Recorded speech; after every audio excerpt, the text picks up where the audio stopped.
Good morning, comic book fans. Welcome back to Comics in 5 Minutes. I'm your ever-loving host, Shorty, and you're probably wondering, where were you yesterday?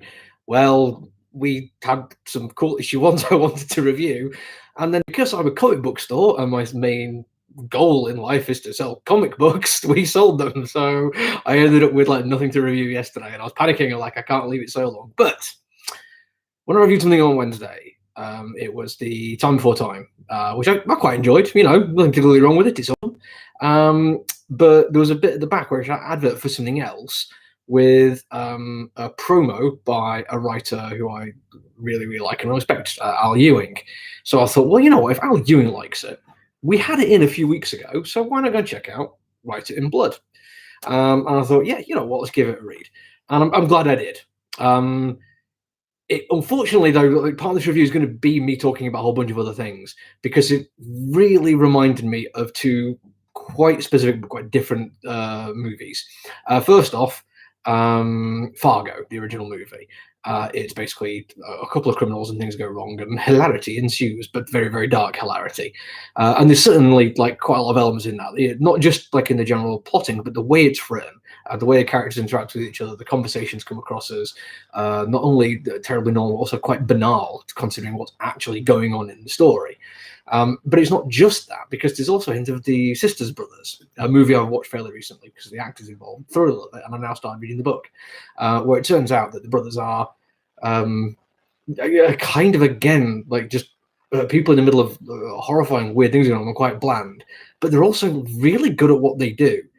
So rather than it going wrong because they are, far more confident in their abilities than they have right to be, turns out these guys are actually professionals, and things go wrong, but things kind of beyond their control, and it ends up leading down a very, very different path. Both of those come into it for this because it is a story of two criminals where things go wrong and then events snowball and get weirder, and there's side stories coming in, and an awful lot of little bits and pieces that get tied in together. But the two brothers in this are also very good at what they do. They're not idiots, or they kind of are, but they're not bad at their job. The reason they get into this trouble is nothing to do with them being bad at their job. They're actually consummate professionals who people look up to and think, wow, these guys are good. And it's like, right, okay, so you take those two things and put them into a comic book, what's going to happen? Turns out it's brilliant. The basic story is a couple of hitmen have gone to basically capture a boss of a rival family gang and bring him back. But from that point on, everything kind of goes wrong. And quite a lot of it is self-inflicted, although they do how good they are at the job. Again, don't want to spoil that. But because they make weird decisions that they think might be for the best, and by the time you get to the end of it, you realise that it was never going the way you wanted it to. But the journey is worth it. It uses a rather nice storytelling trick. I've seen this a couple of times recently, where the characters in it clearly know what's going on. Obviously, they're part of the world. They have lived this story and are living this story. But us, as observers, people enjoying the story from an outside point of view, we are pretty much playing catch up the entire time.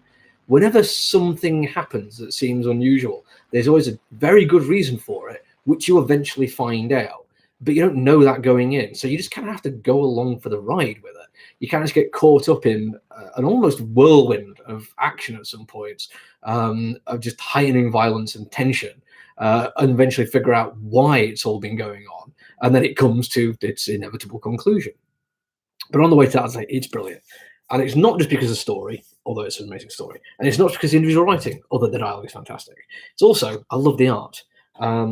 Joe Palmer, I think one of the reasons Al Ewing would have recommended him is they both worked together on 2000 AD and things like that, and I think they've probably crossed paths a couple of times. It reminds me of a slightly cleaner Phil Hester, which I quite like, and he does great things like this page. I can't really get the full thing of it because the lighting in here, but it's a very nice 3-panel story, no dialogue required. Now, there's other stuff that I knew before I got to this page, but just purely on its own, that tells an excellent bit of the story, which is thoroughly relevant, if not more, vital to the story. And it does it in a way which is just beautiful to watch. That kind of thing happens a lot throughout it. Sometimes we'll even do a really nice 9-panel page, There's great storytelling where it runs from page to page, occasional wonderful bits where they have like almost redundant panels just for the sake of showing time passing. Really, really good stuff. It reminded me of, like, of a comic book thing, I'd say, of also Undone by Blood. It's got that like vague hint of Western going on in it, even though it's nowhere near as overt. And because it uses the page layouts really effectively to show passage of time, sometimes rapidly, sometimes slowly, everything about it kind of works and lands together. It's broken into 4 chapters, but as far as I know, it was never released in single issues. So I don't know if there was like something that went wrong and it got changed to this during like the pandemic or something, or even before that. I don't know, but I did thoroughly enjoy it, and I think I'm probably going to buy my own copy of this one because it is genuinely cool. Sorry, it's not like an issue 1 or something cool to pick up in like that. It's a $14 graphic novel, but it's sorry, £14 graphic novel, but it's still absolutely worth me talking to you about it. Next week I'll be back in on Tuesday, and I'll have my new comic book day video then. Until then, stay safe, everyone. Bye. Alexa.